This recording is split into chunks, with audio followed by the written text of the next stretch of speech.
মা জগদ্ধাত্রীর নাম শুনলে আমাদের মনে দুটো শহরের নাম ভেসে ওঠে, হুগলির চন্দননগর আর নদিয়ার কৃষ্ণনগর। এই দুটো জায়গায় বিশ্ববিখ্যাত। ইতিহাস বলছে নদিয়ার রাজা কৃষ্ণচন্দ্র রায়ের হাত ধরেই প্রথম জগদ্ধাত্রী পুজোর সূচনা হয়।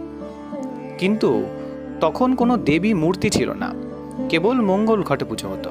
তাহলে কে প্রথম দেবীর এই মিন্ময়ী রূপের কল্পনা করলেন? তার উত্তর খুঁজতে আমাদের যেতে হবে নদিয়ার শান্তিপুর সংলগ্ন এক প্রাচীন জনপদ ব্রহ্মশাসনে। এই গ্রামেই লুকিয়ে আছে এক অনালোচিত ইতিহাস।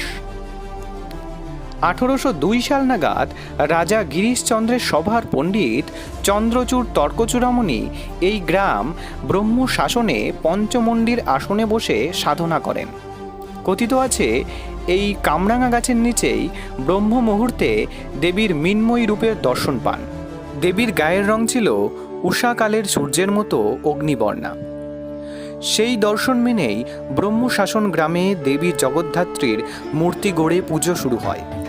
এই মিন্ময়ী রূপই পরে কৃষ্ণনগর এবং তারপরে চন্দননগরে ছড়িয়ে পড়ে। অর্থাৎ কৃষ্ণনগর সূচনা করল, চন্দননগর মহিমা বাড়ালো, কিন্তু জগদ্ধাত্রীর রূপের জন্ম দিল ব্রহ্মশাসন গ্রাম।